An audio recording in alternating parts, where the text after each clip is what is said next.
Welcome to the She's All That video podcast, conversations with women doing awesome shit, impacting lives, and making change. I'm your host, September Smith.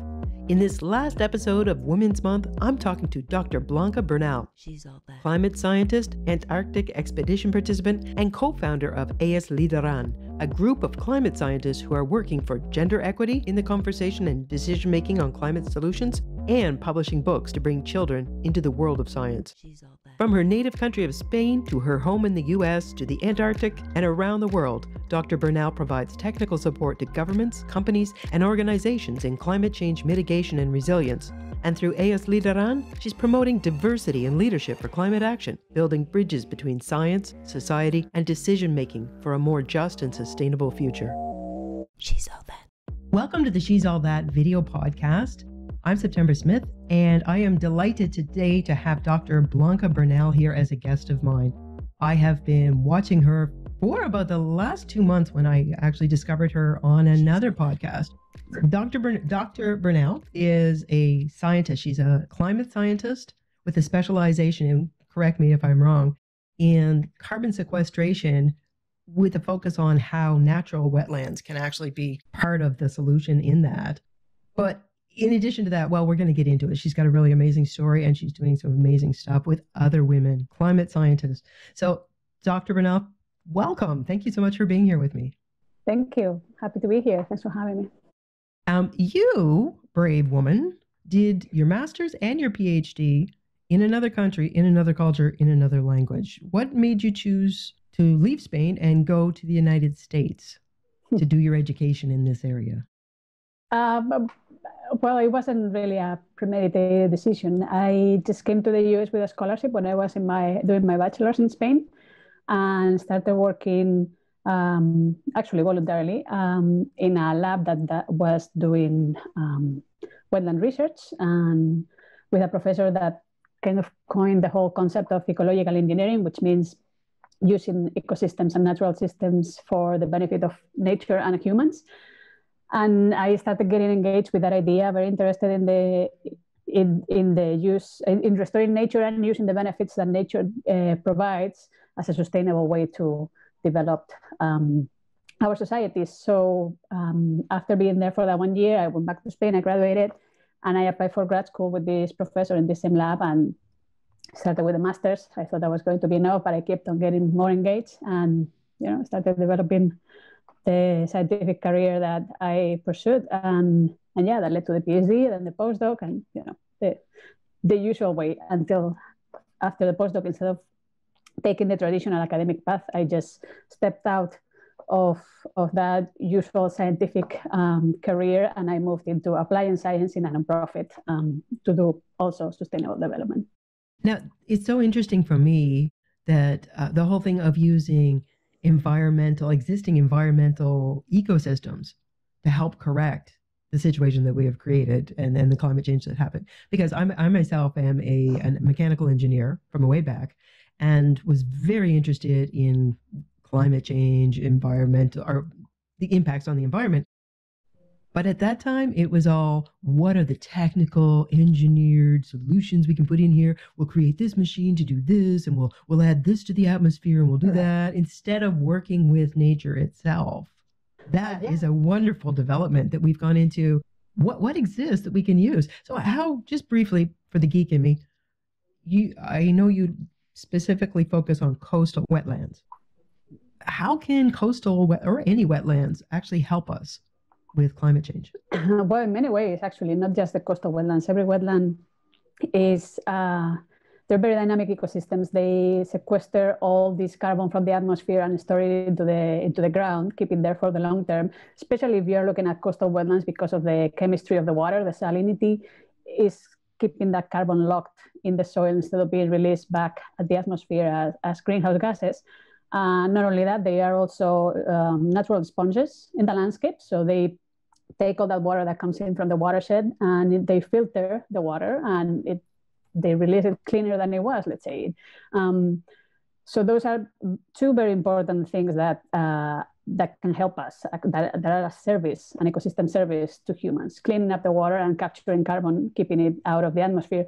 Another very important one, the third one, is that they are biodiversity heavens, because they have all these, they're this ecosystem that is in between terrestrial ecosystem and aquatic ecosystems, so they can harbor both types of plants and animals and microbes, and they are very unique in that sense. And there are many different types of wetlands, and each type of wetlands has their own niche and their own characteristics in terms of the plants and animals that can live in there. But yeah, they're very unique and very relevant.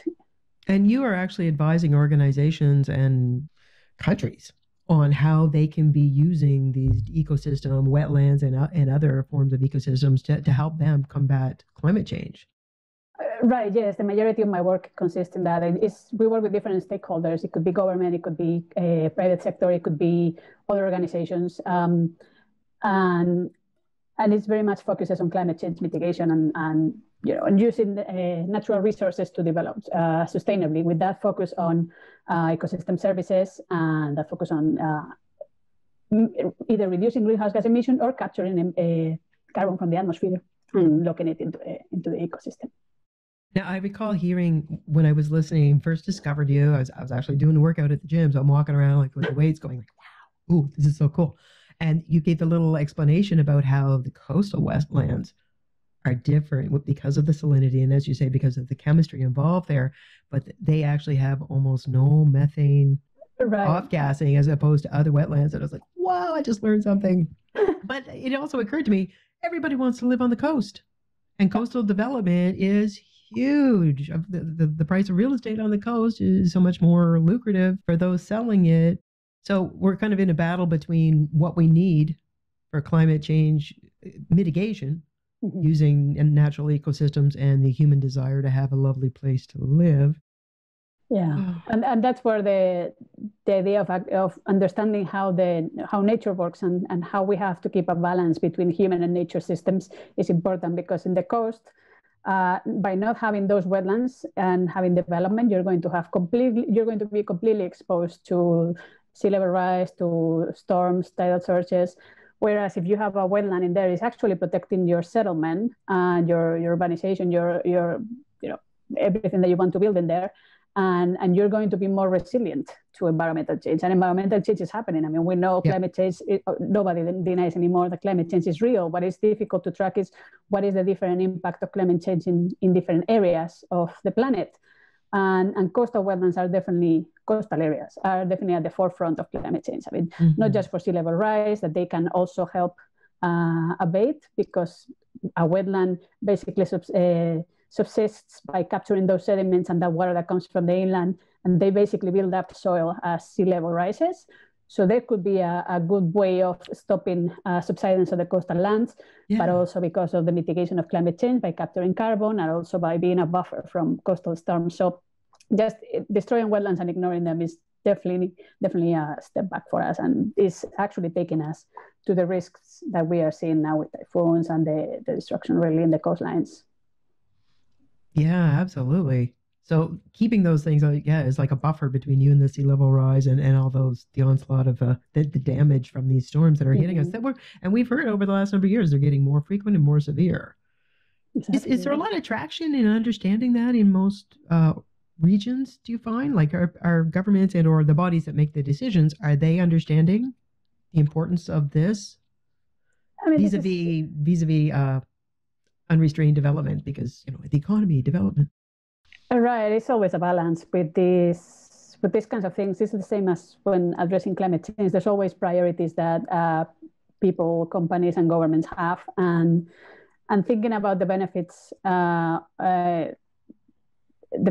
taking decisions that are sustainable, or the benefits of taking decisions that acknowledge climate change, are benefits that come in the long term. Whereas when you make a decision about let's build here a complex, or let's build here a shrimp pond and clear this mangrove area, that is an immediate benefit that you're going to see. And that's why sometimes these decisions are not very popular, because you're going to see the benefits maybe after your governing period, or after your the next 10 years of your company, whereas you would be getting the credit now, and the problem would be for somebody else. But it's a vicious cycle. The worse decisions that we take now, the worse off we're going to be later in the future. So it's important to start acknowledging that. And I think people are already thinking about this. I mean, there's definitely conversations is being more and more popular. As usual, the people that is more affected by this is the ones that are more aware of that, and it's not always the people making the decisions, the global decisions that impact everybody. So it's always challenging, even within a country, for example, the US, that is so big. The value of people, for example, in Florida or in Louisiana, the value that they put on their wetland ecosystems compared to the value that other non-coastal states in the United States would put in coastal ecosystems is very different. So, there's definitely a lot of work to be done, but we need to create more noise about this. Because of what you do and because of your position as a very esteemed scientist and researcher, you were chosen a couple of years ago to be amongst a very elite body of 100 women to be part of the, I believe it's called the Homeward Bound project. Project, yes. Yes. So what this program does is that it selects every year 100 women from all over the world, and it does so for 10 years with the objective of having, after 10 years, 1,000 women that are better prepared to be better leaders, basically. So, but the cool thing about this Homeward Bound thing is they don't just choose some women and you do some Zoom calls. You guys all got on a ship and went to Antarctica. Yes. And worked together and studied together and collaborated and swapped out ideas. Now, I'm assuming from what I've read and what I've heard about it, the purpose of that is to gather these minds, but also to create female leadership in the area of climate science. So what was that experience like, going to Antarctica and being with all these amazing women? Yeah, I mean, the whole experience was amazing on itself, not just going to Antarctica, which is mind-blowing. And I mean, you go there and you realize how powerful and how fragile it is at the same time. It's definitely an impact. I mean, once you come back from Antarctica, you feel like you owe something to the place to keep on protecting and being an advocate for the place, because nobody is from Antarctica. So the people that go there, once they see it and get impacted by the magnitude of the continent and the importance that it has for the rest of the world, you just feel like that need of protecting it and making sure that it doesn't get destroyed. But not only that, I mean, besides going to Antarctica, is the fact of being with these other 100 women at the same time in the same place, and everybody looking after. I mean, each one of us has different backgrounds and different jobs and different aspirations, but all of us want the same thing, which is a better world and a more equal world and more just. So we all find ways of working together if we can, and if not, you just get inspired and keep in touch with this enormous network that keeps on growing and learn every day. Really, I mean, it's an amazing group of people. That must have just been such a rush. How long was this entire Homeward Bound time that, your trip down, your time there with these people? So the program for each year is a 12-month program. So 11 months of that is remote, but then the last month is in person, and it's where you all gather together and go to Antarctica together and spend a month in the ship and in the continent. Wow. Now, just in case there's anybody that is maybe wondering, well, what is the important role of Antarctica in our world? You refer to it, but from an environmental point of view, what is the role that Antarctica plays? Antarctica is important, like what I was saying before with wetlands. Not just is the biodiversity of the ecosystem, is the importance that it has in the global water and nutrient cycles and biological cycles. I mean, there are animals that come to Antarctica. They feed in the land and then they go up, like whales or penguins. They go up into the ocean, and they create this biological cycle, biological pump of animals and nutrients that is fundamental to the health of the ocean. Because like everything else in nature, everything is at balance, and if we didn't have Antarctica, then there wouldn't be this cycle of currents and nutrients. And not only that, it's also keeping it's a huge mass of fresh water. And if we keep on having this increasing temperature due to climate change is going to melt faster. I mean, we always hear recently, in the recent years, massive pieces of ice that get broken from Antarctica and float out onto the coast, like sizes of entire states in the US. And that is fresh water that if put into the ocean, I mean, not only is going to melt, and that also affects sea level rise, but it's also affecting the currents and the temperature of the ocean and the entire cycle of everything that is in there, not only nutrients, chemicals, animals, everything. So it's like, thinking about it from a mechanical point of view, it's like a governor in the entire system. It keeps it from getting over revved or under revved. It keeps everything where it needs to be. We need that there, and it needs to stay protected. It plays a very key role in the whole thing of the world as we know it, the sustainable world that we live in. So not that sustainable.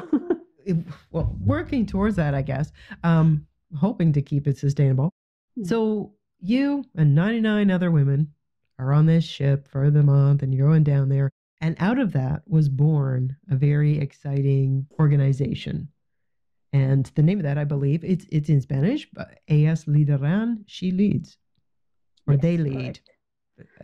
English is not appropriate. Yeah. English is not appropriate for that because it's the plural of she, it's like the women lead. Yes. So when I looked at your website, I just love what I saw there. One of the first things, and your name was right up the front with one of those amazing images of, the sea ice and the Antarctic, and let's change the world was the tagline for it. But the we, girls and women, have a key role in climate action, and Ellas Lideran is working to highlight that role. Which brings me, well, first of all, tell me a little bit, how did that even get born? You guys are all on board and you're doing your thing, and what brought it all together that you went, do you know what? We're going to organize.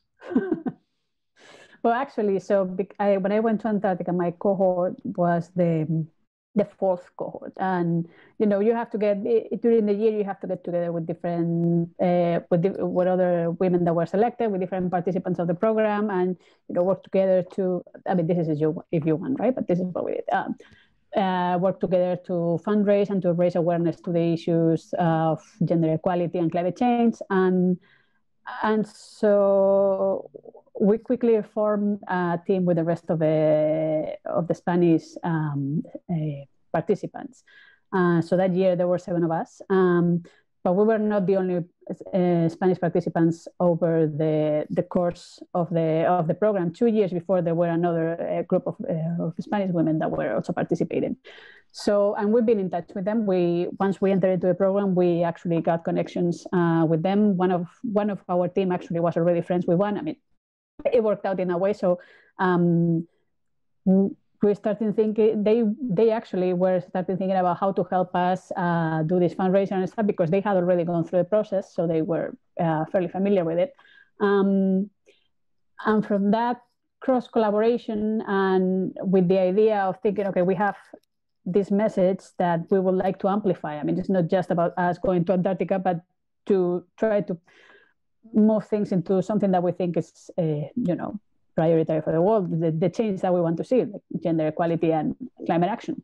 So from all those discussions and the different interests of each of us that we actually complement each other fairly well, came this idea of, okay, let's actually make this official and try to see if we can have, in Spain it's called an association, but it's more like an organization in English in a way. So we created that. Is that the name, the Ellas Lideran? And the idea was to keep on growing over time and to get engaged beyond projects of Homeward Bound, to do things that would help not only raise awareness on the importance of climate action and gender equality and science-based decisions, but also get engaged in projects, collaborate with other organizations, and so on. So there we are. So some people might, and I've heard this before, in the last year in particular, we have so many things that, we want to emphasize that attention has to go to, because there are so many catastrophic things happening right now, between the pandemic, but they're all actually kind of created: pandemics, climate change, land use, that sort of thing. And when it comes to the whole thing of gender and gender equality and women's voices having a role here, some people are like, yeah, this is unrelated. Why are we even talking about that? We have to focus on this. But They're not actually unrelated. So in your estimation, why is it important not to just have just men's voices in this conversation about somehow taking important, impactful action on climate? Mhm. Why is it a bad thing to just have men's voices? I mean, the first reason why it is bad, I think, is just because it is only getting the opinion of a part of the population in the decision making. So if decisions are only made by men, they're making decisions for the entire population, even though they are only half of the population. And not only that, it's clear that men and women don't have the same exposure to climate change impacts. They don't have the same jobs. They don't have the same roles in the family. In everywhere. I mean, and this is in every country, really, even the countries that call themselves fully developed, there's a lot of inequality happening, right? So by not acknowledging the experiences and the wisdom and the knowledge of women that are obviously present in every part of the society, they are scientists, they are also decision makers, but their experiences are not integrated into the policies and into the action that gets drafted to do things in the world and in countries and so on, then you're basically ignoring a big chunk of information, a lot of knowledge that is just getting discarded. And it's valuable knowledge because it's a different experience than what you might be having as a man of privilege sitting into the decision table. So everybody knows that groups that are diverse are always making better decisions just because they integrate different views. And it is also known that when women are in the decisions, they tend to be more collaborative and more with a longer term mindset, just because we are more used to doing to having collaboration, to collaborating with each other, and to having this long term mindset. So it has been seen in different studies that this makes a difference as well. So in terms of making decisions about nature and about climate change and about sustainability, it is important to take into account all the different views, men, women, everybody, and all the different experiences, and make sure that you integrate them into a plan that works for everybody. Otherwise, you're just having a very narrow and biased impression of what the world is, and impression of what the world needs. Like definitely a lot. That'd be, I kind of think of it in terms of like if I was developing some sort of IT and I had a wealth of data sets there to help me make my decisions and to formulate this, to go like, I'm only going to use these data sets, even though these can tell me some important things that might be able to inform me as to what no, I'll just go with these. And that narrow set of data, that narrow perspective, if we're just going with men, that's the very mindset. That's the very thinking that kind of got us in this problem. So as Albert Einstein says, you can't expect to keep doing the same thing and have different outcomes. We've got to have the full diversity of our voices and our perspectives on this if we're going to turn this around. Mm-hmm. Which leads me to some questions about, turning it around and how people perceive it. You said some of the top three, well, I asked you the top three questions that you get around this. And the first one is it too late to turn this around? Is it too late to take action against climate change? Yes, and it's very easy and very common for people to get to feel this despair that, well, there's nothing I can do because my government is not doing anything. But there's everyday decisions that we can do that can make a difference. I mean, if we all work together, even if it's small steps, we all can get pretty far because we are a lot of people.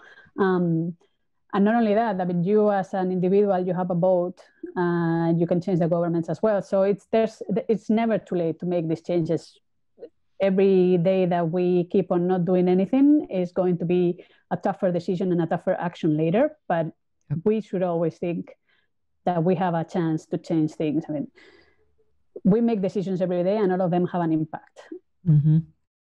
And I find a lot of times, because I'm very passionate about this whole thing of climate change, climate action. I have been for quite a while. But when we have the conversation, a lot of people say, well, like, other than changing my light bulbs, I don't know what to do. Nobody's giving me an action plan. I don't feel like there's an organization I can get behind. So there is a lot of despair. Where would you be able to even give a vague suggestion as to where people can maybe put their energy and their action to make that change if they really feel, and as we should, that this is a very dire situation that needs our input? Mm-hmm. I would say the first thing is to acknowledge that climate change is going to impact first the ones that are less privileged. So I'm sure everywhere you live, you're going to see people that are not as lucky as you and that could use more than just a light bulb. So working with people, you can volunteer, there's so many things that you can do. And every city, and particularly in the US, there are so many different organizations. You can have different nonprofits that can be doing that kind of work where you live in your nearby area. Local governments have always now Department of Environment, or maybe not climate change, but definitely environment. So there's always things that you can do with those. There's a lot of information in the internet. I mean, you can keep on looking, and the information never stops. And also, one very important thing to do if you want to change people's mindset about climate change is talk to people. I mean, even if you don't have to be going to the other side of the city. You can talk to your own family. Often, our own families, there are people that are skeptical or they are not fully informed, because right now there's so much information everywhere, and everything is contradictory because there's poor quality information so readily available that it's difficult for people to know what is true, what is not true. Recently, we've been accepting things that are not true as reality just because they get repeated and repeated. Mm-hmm. So just by getting yourself informed and talking to other people and clarifying any questions and discussing the fact that there are things that you can do, it's already a big impact on itself. And as you say, the conflicting messaging that we're getting, I mean, there's so much fear-based, underpinned by fear messaging from industries, for example, the fossil fuel industry, that's like, well, if we make those changes, then the economy is going to get hit and you're going to lose your job and our communities are going to fail. Well, way back in 1995, a friend of mine had a bumper sticker on a car which simply said, no environment, no economy. Like, these two things are inextricably tied. Like, let's just get down to basics here. So finding your way through all that messaging out there and going, okay, what really is the bottom line on this? Mm-hmm. And then deciding what you want to do. Well, you and your colleagues in the Ellas Lideran group have decided one way that you're going to have that conversation. And that's through creating, you guys all wrote a book. A kid's book, yes. A kid's book. And it came out last September in Spanish. And you were saying that it's also out in French. What is the name of that book? The book in English, it would be called The Secret Life of Viruses. And viruses? Viruses. Okay. It actually came up, we got it published halfway through last year. So it was we started working on that early on the pandemic, and the idea of the book is to teach or to raise awareness with kids and with parents as well, with simple concepts and and simple explanations.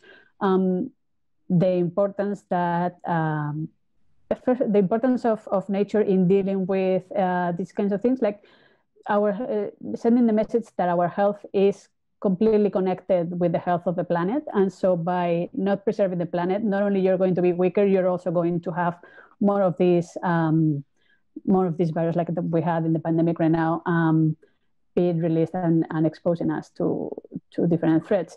But the book also explains what are viruses, the fact that there are many viruses in the world and in nature, and not all of them are bad. Some of them are actually pretty important for the functioning of ecosystems and of ourselves.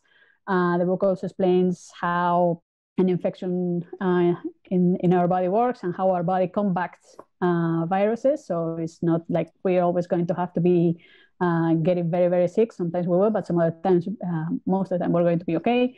The importance of medicine and the importance of science in making progress to make sickness and health issues less dangerous for humans.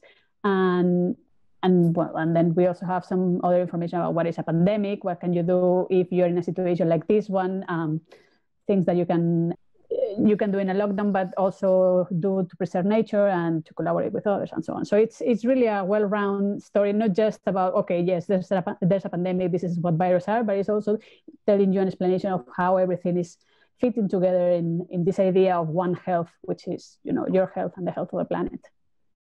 And initially, some people might think, well, why are you, and I'm assuming all of you are PhD professors or researchers or doctors in your field, like these powerful women with these brains this big.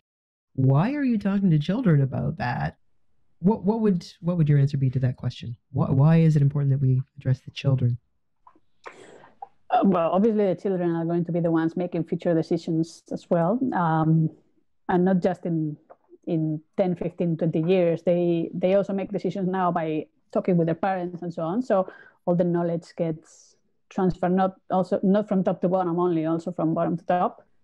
But also because it's thinking about the pandemic, it's a confusing time for kids. I mean, all of a sudden you have to be wearing this mask. You cannot stay with your friends. You have to stay at home. So it's a difficult situation. So this kind of explains how we got there and how we can get out of here, and why it's important to keep yourself healthy so you don't get more vulnerable people healthy. But also it's important to tell kids about this, because when I, for example, going back to the Antarctica, when I was talking to different mothers that were working with different aspects of climate change, most of them were talking about how worried their kids were, because now the fact that climate change is such a big deal for everybody, because it's getting more attention and more, as it should, and more impetus in terms of claiming climate action. The kids are not really seeing an answer of, okay, we're doomed, but what's going to happen then? I mean, they're getting this frustration very often because they don't. It's a very big problem. It's very, very difficult to explain, and it's difficult to digest as well. So it's also important to talk to kids about, yes, this is what is happening. It's not the end of the world. You can do something about it, and it's really up to you and to your parents and to your family and to your neighbors.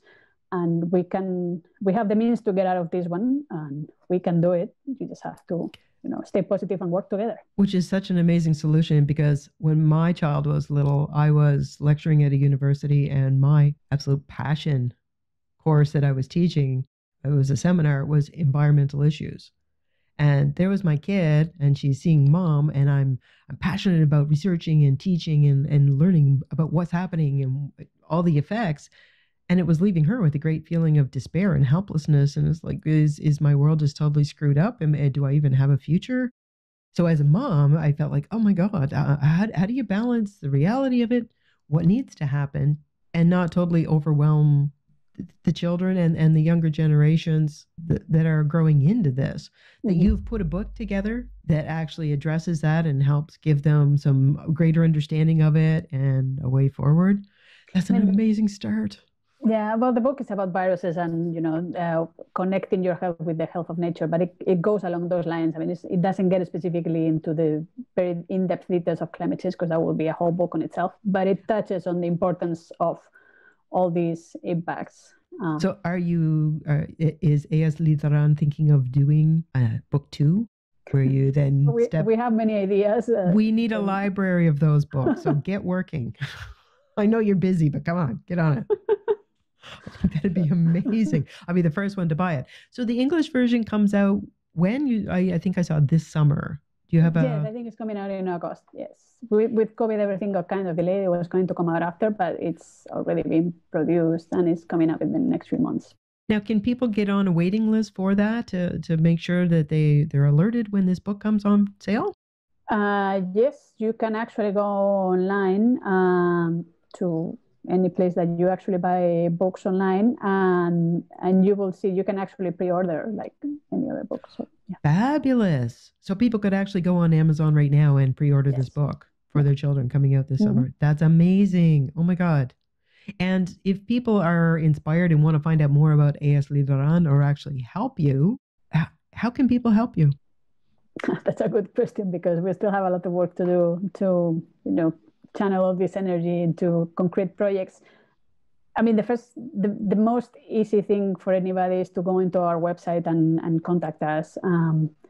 We work mostly in Spain just because it's the center, even though most of us don't live in Spain, but that's where most of us are always going back during the year. So there's always opportunities to do things there.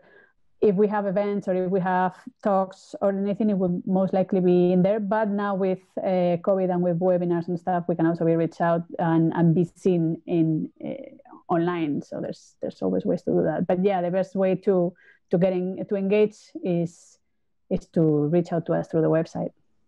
Awesome. I'm going to be dropping the links to the link so that people can get pre-ordered on this book, and or if they have children who are French. I'm in Canada, well, not half, but a portion of our population are native French speakers. So get the link there so they can buy it now in Spanish or in, actually, I'm studying Spanish. Maybe I should buy the Spanish version now and study Spanish with your book. So we'll drop just an idea. We'll drop the links down below for the pre-ordering the book or buying the existing versions, and also to Ellas Lideran so that people can get in touch with you and see how they can throw their effort and their energy behind you, because what you're doing is really important work. Thank you. Well, thank you so much for being with me today and telling me all about this. I really appreciate it. All right. Thank you for having me. It was my pleasure. So I will be keeping in touch and watching you as things go forward, and let me know, because I will be updating the notes. If there's any new events that come up that you are doing, keep me in the loop. Okay? Will do. Thank you. Have a great day. You too. Bye. Bye. Thank you so much for being with us today. Don't forget to take a look down in the notes to find any of the links to the goodies we talked about in today's podcast. And don't forget to subscribe to the podcast or the YouTube channel so you don't miss the next episode. Rate us or review us on iTunes or on YouTube, and share us with a friend that you think might just need a bit of inspiration to start doing her own awesome shit. Do you know an incredible gal that's all that you think the world needs to know more about? Head on over to our Facebook or our Instagram channel and DM me. Tell me about her. We'll see if we can't get her on the She's All That podcast.